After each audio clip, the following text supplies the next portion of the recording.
Stop, orkestrim, stop. Konuşmay. Sana vuruttular. Ne kim uğrattı? Ne olmuşlar vuruttular? Ha, böyle.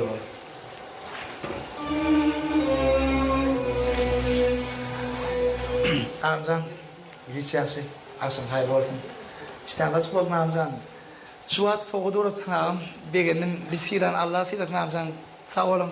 Ağam, eğer bilyen olsam ayıp verin amcan. Ne hem ayıp ayıp için? Kardeşim şoförü al.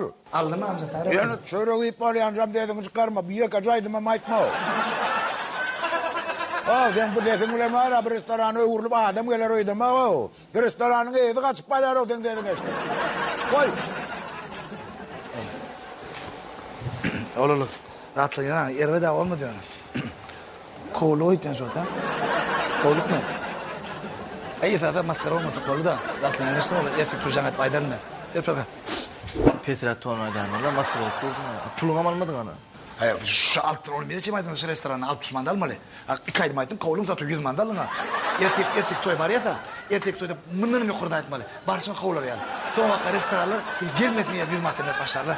Bizimki ne olur ne mi? Yeriyle beş matematik ya. Şöyle. Bak çıksana bak çık.